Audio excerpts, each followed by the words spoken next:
बहुत बहुत स्वागत है आप सभी का आज के इस वीडियो में। अगर गृह विज्ञान में अभी तक का कुछ भी नहीं पढ़े हैं तो ये वीडियो आपके लिए है। 100% आपको सटीक तरीका बताएंगे जिससे आपका पूरा 70 में 70 नंबर आपका हो जाएगा।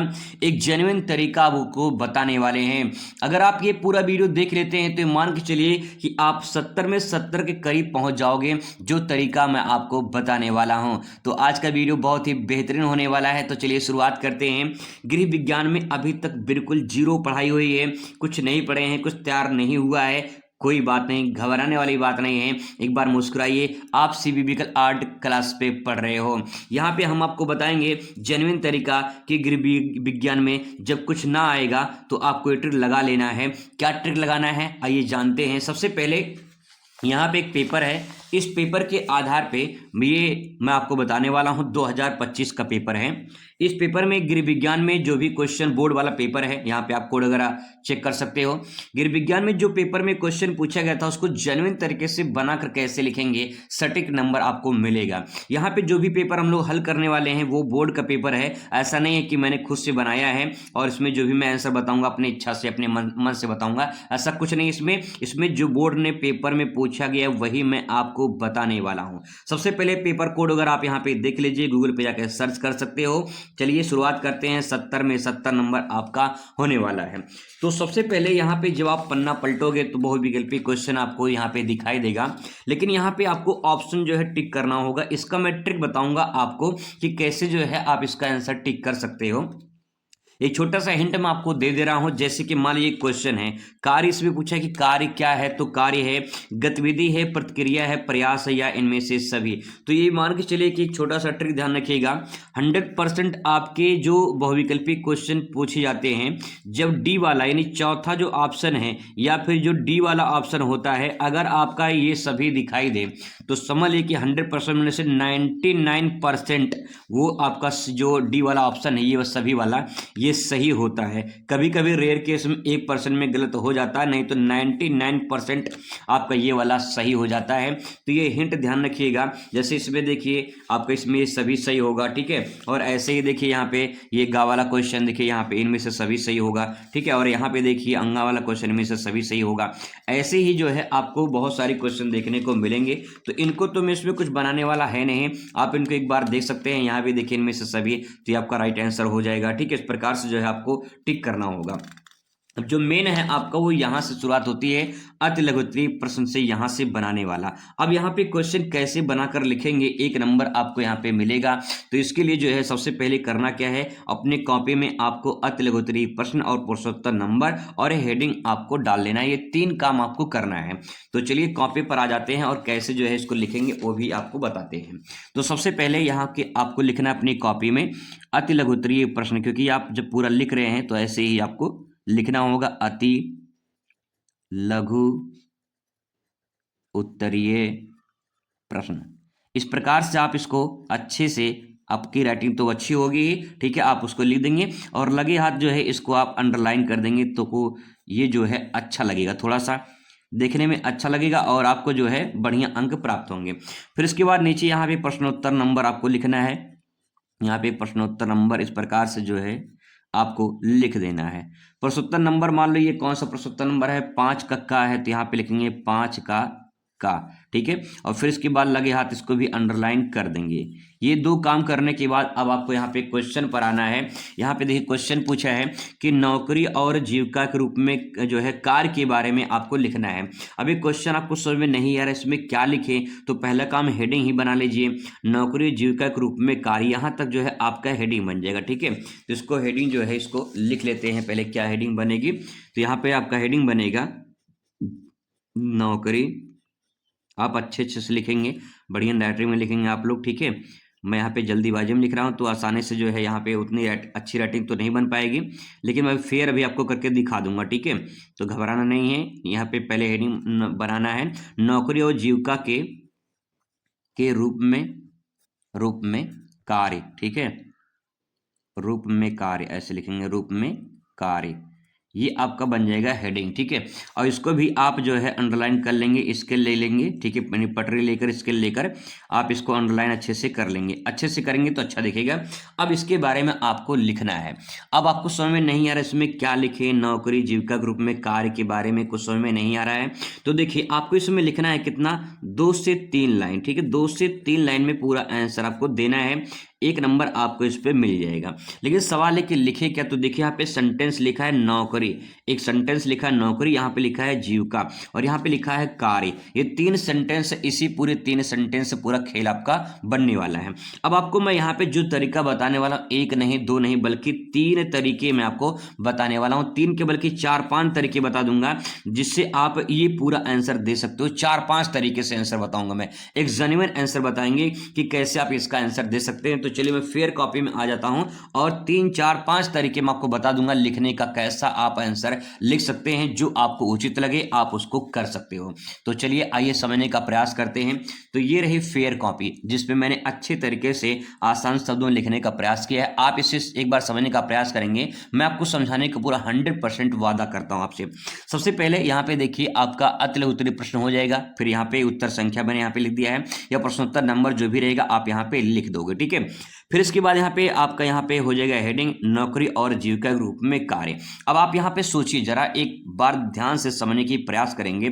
देखिए यहाँ पे जो कार्य पूछा है, चाहे आप अपने जीविका के लिए काम करें, काम करना पड़ता है, ठीक है, या नौकरी के लिए काम करें, काम करना पड़ता है। यानी जीविका और नौकरी दोनों के लिए क्या करना पड़ता है, कार्य करना पड़ता है। तो पहला सेंटेंस आपका क्लियर हो गया, एक ही लाइन में आपने डायग्राम से आंसर दे दिया, सटीक आंसर। देखिए यहाँ पे कार्य होता है ना, कार्य किसके लिए करते हैं, जीविका के लिए करते हैं, जीने के लिए काम करते हैं, नौकरी के लिए भी काम करते हैं। तो कार्य आपका कॉमन हो जाएगा, जीवन के लिए भी काम करते हैं, नौकरी के लिए भी काम करते हैं। इसको थोड़ा सा मैंने यहाँ पे एक्सप्लेन कर दिया है कि जीवन यापन के लिए कार्य जैसे कि करना पड़ता है, जैसे किसान है, कारीगर है, दुकानदार है, मजदूर हैं, ये अपने जीवन यापन के लिए काम करते हैं। जीविका का मतलब तो यही तो होता है कि अपने जीवन यापन के लिए काम करना, ठीक है। नौकरी देखिए, नौकरी क्या होता है भाई, किसी की नौकरी लग गई है तो अस्थायी हो जाता है, परमानेंट हो जाता है, नियमित उसे वेतन मिलते हैं, या फिर जो है वो शिक्षक, इंजीनियर, डॉक्टर, वकील, अधिकारी ये सब हो जाते हैं, तो उनको इस प्रकार से काम करना पड़ता है। काम दोनों तरह से करना ही करना है,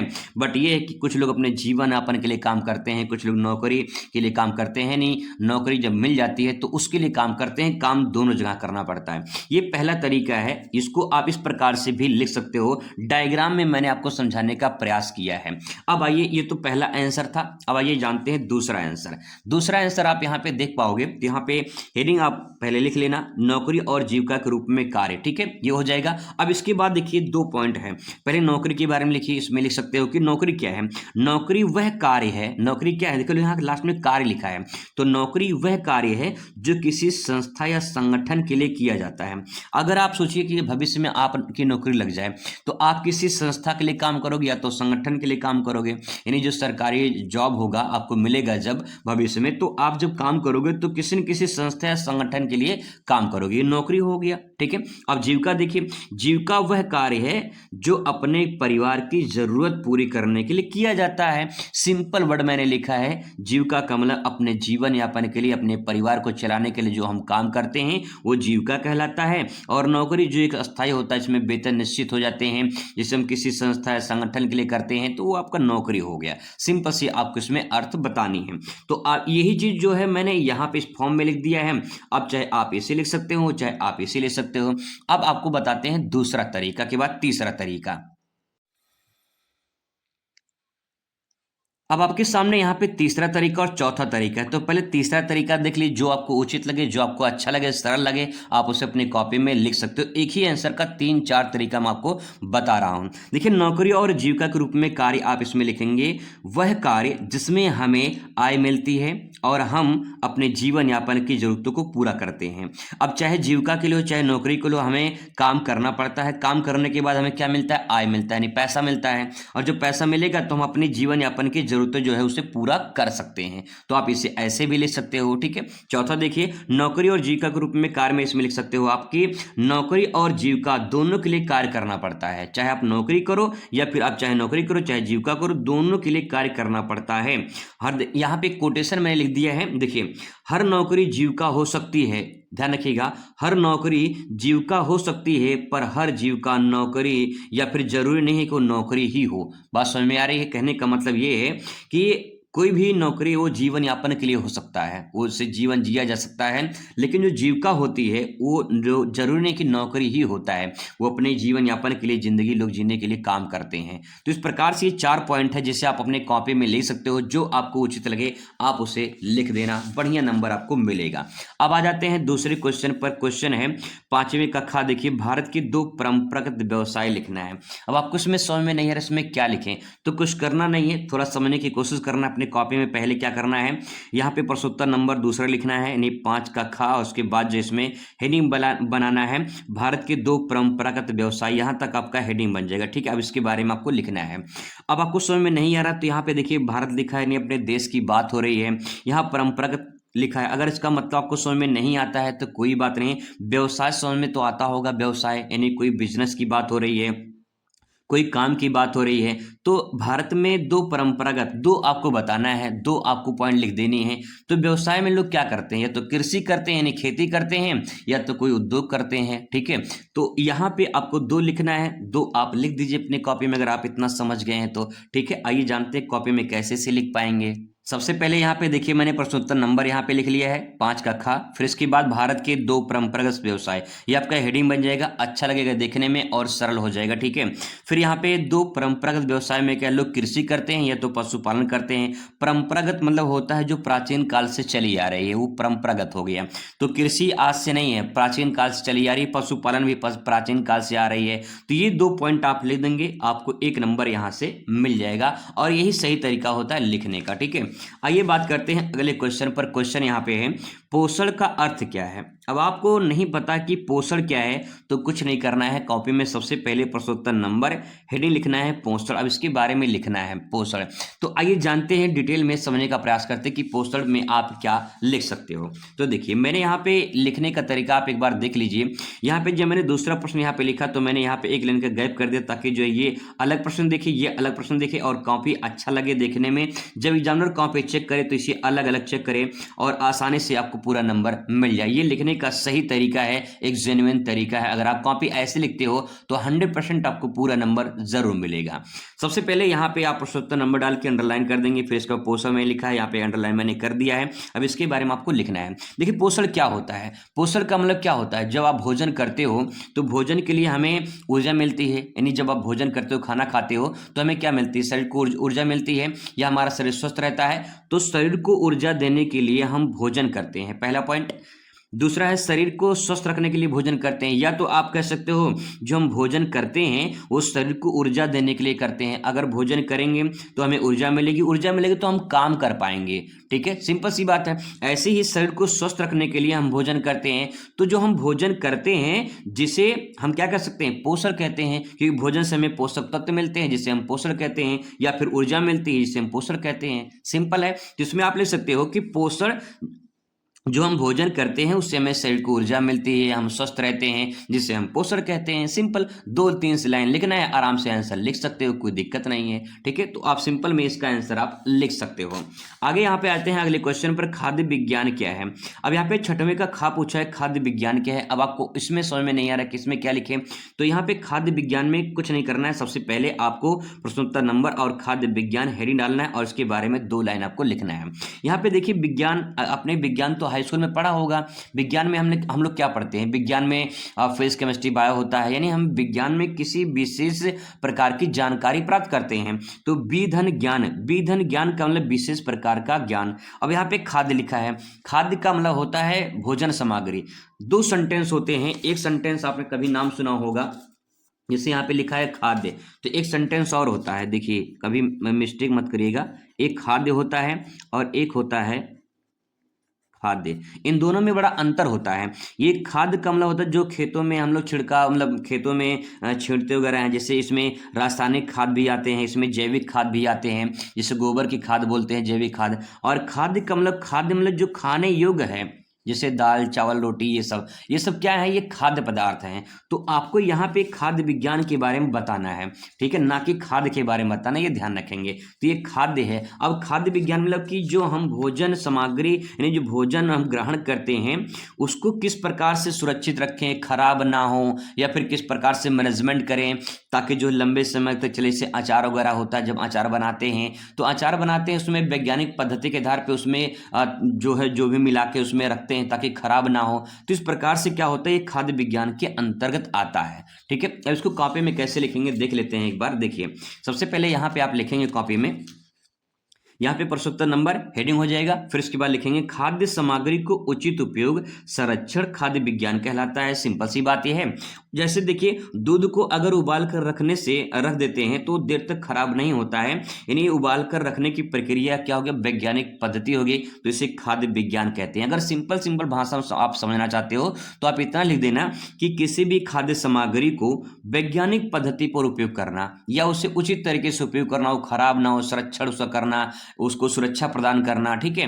तो उससे हम क्या कहेंगे, उससे कहेंगे हम लोग खाद्य विज्ञान कहेंगे। एक छोटा सा एग्जांपल दे देंगे, जैसे शाम को खाना बच जाता है तो फ्रिज में रख देते हैं, वो भी खाद्य विज्ञान के अंतर्गत ही आता है, तो आप उसे भी लिख सकते हो। तो यहाँ पे लिखने की शैली आप एक बार कॉपी को देख लीजिए कैसे मैंने कॉपी को लिखा है। ऐसे अगर आप अपने आंसर को प्रेजेंट करते हो तो आपको पूरा बढ़िया नंबर आपको मिलेगा। अब बात कर लेते हैं अगले क्वेश्चन पर। क्वेश्चन है परिवार का महत्व लिखिए। अब आप देख यहाँ पे क्वेश्चन देखिए, कह रहा है कि परिवार का महत्व लिखिए। अब ये क्वेश्चन पूछा गया है परिवार के महत्व के बारे में, आपको इसमें नहीं आ रहा है तो ये बड़ी शर्म की बात है कि यहाँ पे परिवार का महत्व नहीं पता है।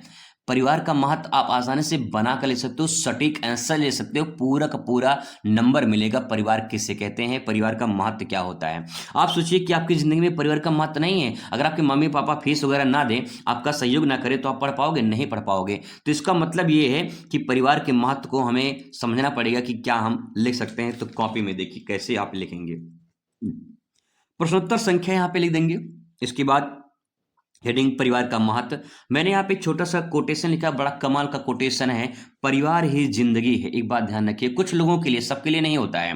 परिवार ही जिंदगी है, मैं सब मानता हूँ कि परिवार ही जिंदगी है, क्योंकि हम जिंदगी जीते हैं अपने परिवार के लिए। आप भी शायद मानते होंगे क्योंकि आपके महत्व में ये परिवार सबसे इंपॉर्टेंट है। तो परिवार ही जिंदगी है, अगर आप इतना लिख देंगे ना, ये समझ कि प्लस पॉइंट का कोटेशन का काम करेगा। और अगर आप इतना ही लेंगे तब भी काम आपका ओके है। तो ये ध्यान रखिएगा, परिवार ही जिंदगी है, ठीक है। आगे इसमें देखिए, परिवार हमें जीना सिखाता है। परिवार सिंपल सी बात, हमें जीना सिखाता है। परिवार हमें संस्कार सिखाता है, परिवार हमें आचरण सिखाता है, परिवार हमें अच्छा व्यवहार सिखाता है, और परिवार हमें सर्वांगीण विकास में जो है सबसे महत्वपूर्ण भूमिका निभाता है। तो आप ये पॉइंट अलग अलग लिख सकते हैं, बट ये है कि इसमें कौन सा पॉइंट आपको अच्छा लगे कि हमें परिवार हमें जीना सिखाता है, परिवार हमें जन्म से लेकर मृत्यु तक जो है कुछ न कुछ सिखाता रहता है, हमारे साथ रहता है, हमारा मदद करता है। ये सब क्या है, ये परिवार का महत्व है। तो आराम से बना कर लिख सकते हो, कोई दिक्कत नहीं है, पूरा नंबर आपको मिलेगा, एक जेन्युइन आंसर आप लिख सकते हो, ठीक है।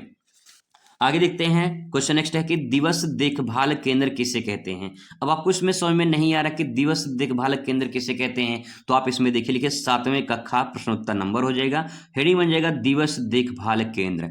दिवस कब होता है, एक दिन के लिए, ठीक है। देखभाल मतलब क्या, बच्चे का देखभाल करना है, किसी का देखभाल करना। और केंद्र ऐसा सेंटर बनाया गया है जहां पे एक दिन के लिए देखभाल की जाती है बच्चों की, वही आपको इसमें लिखना है। तो फटाफट आइए कॉपी में लिख देते हैं, क्या दिक्कत है लिखने में, ठीक है। प्रश्नोत्तर नंबर 7 का खा हो जाएगा, दिवस देखभाल केंद्र, हेडिंग बन जाएगा, उसके बारे में लिखेंगे एक दिवस यानी दिन की देखभाल के लिए बच्चों को जिस केंद्र या स्थान पर रखा जाता है उसे दिवस देखभाल केंद्र कहा जाता है। सिंपल, इसमें कौन सी बड़ी बात है जो आप समझ नहीं पाओगे, कौन सी बड़ी बात है जो आप लिख नहीं पाओगे। थोड़ा सा अपना कॉन्सेंट्रेट लगाना है, थोड़ा सा दिमाग लगाना है और अपना जेन्युइन आंसर देना है, कोई भी एग्जामिनर काट नहीं सकता है।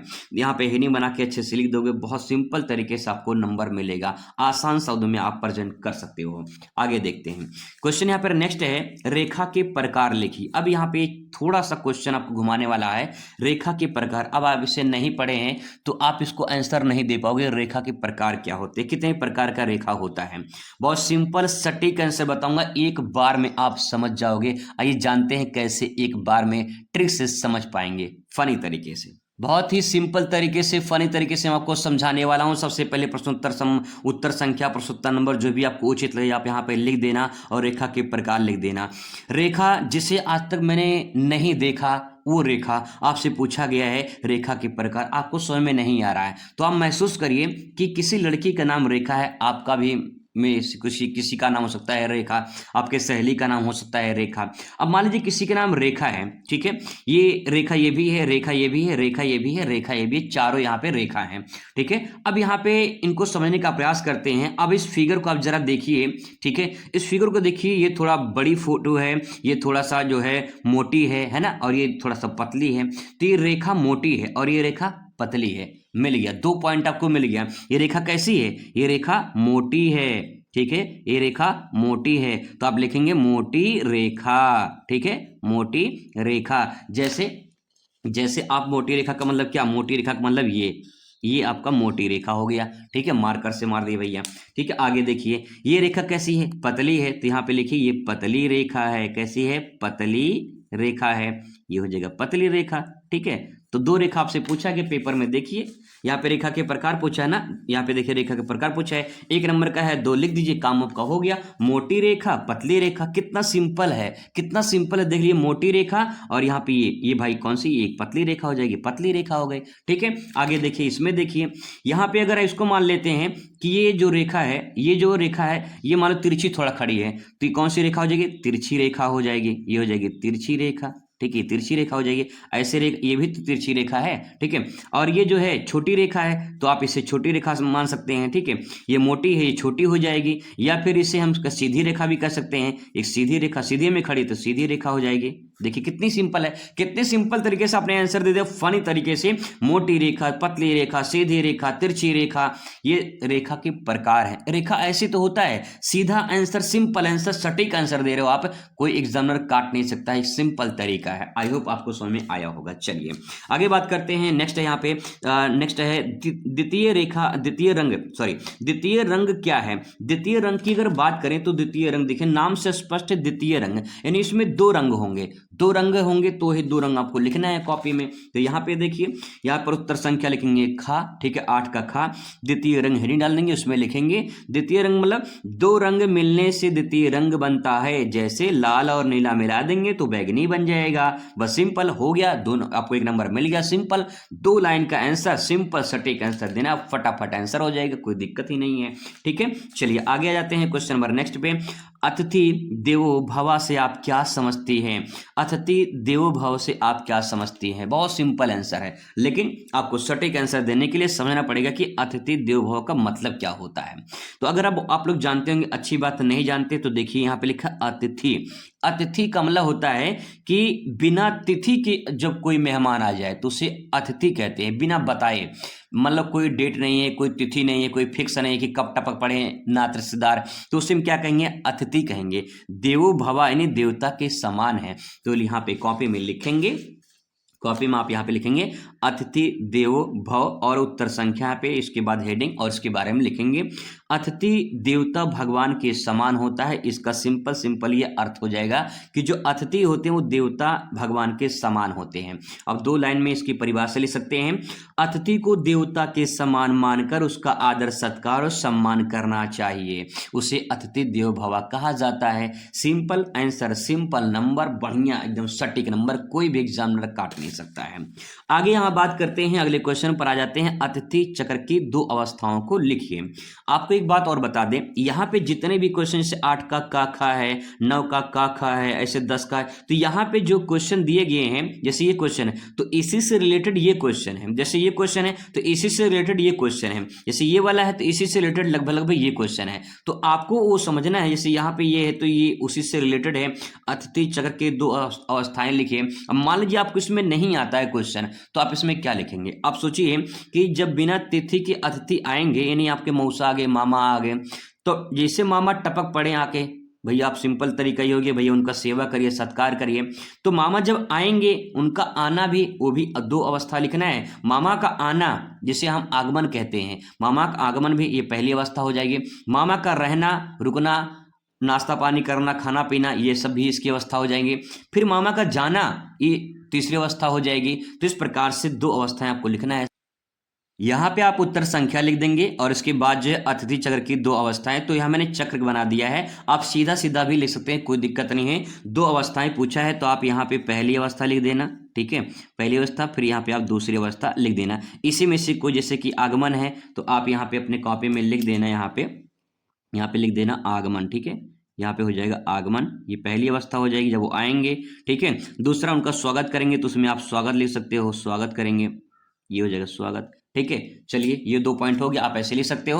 अब इसमें चक्र समझ लेते हैं कि जब कोई रिश्तेदार यानी कोई मेहमान आता है तो उसके पहले आगमन होता है, फिर उसका हम स्वागत करते हैं, फिर इसके बाद जब स्वागत हो जाता है तब इसके बाद सेवा करते हैं, नाश्ता पानी खाना पीना ये सब चलता रहता है। और सबसे बड़ी समस्या तो इसी में होती है, नाश्ता पानी खाना पीना में, ठीक है। इसके बाद मामा अगर रुकते हैं, ठीक है, अगर रुकते हैं तो उन्हें कमरे के लिए जो है व्यवस्था करनी पड़ेगी, रजाई गद्दे की व्यवस्था करनी पड़ेगी, क्योंकि ठंडी का मौसम है, अकेले छत पे अगर सुला देंगे उनको तो दिक्कत, ठंड लग जाएगी तो भाई बड़ी समस्या हो जाएगी। तो यहाँ पे प्रस्थान है विदाई, जब वो जाएंगे तो विदाई कर देंगे उनकी, फिर कभी वो आएंगे तो आगमन हो जाएगा। तो इस प्रकार से चक्र चलता रहता है, इसी को बोलते हैं अतिथि चक्र की 2 अवस्थाएं। सिंपल आंसर दोस्तों आप इसमें ले सकते हो, ठीक है।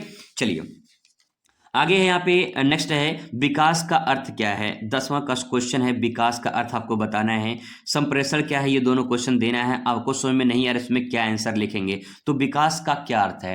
देखिए विकास किसी लड़के का नाम नहीं है, विकास यहाँ पे हमें समझना है कि हमारा विकास कैसे हो सकता है। अगर हम गरीब हैं तो हमारा वृद्धि कैसे, विकास कैसे हो सकता है, हम कैसे अमीर बन सकते हैं। तो विकास करने के लिए हमें कुछ काम करना पड़ेगा, काम करेंगे तो पैसा मिलेगा, तो पैसा मिले तो विकास होगा, सिंपल, ठीक है। यानी हम काम करेंगे तो पैसा मिलेगा, पैसा मिलेगा तो फिर क्या होगा, विकास होगा, और जितना ज्यादा पैसा उतना ज्यादा विकास। बस आंसर समझ गए, अब आपको लिख देना है कॉपी में, ठीक है। इसको देखिए 2-3 तरीके से भी आप समझ सकते हो, 2-3 तरीके से आंसर दे सकते हो आप यहाँ पे।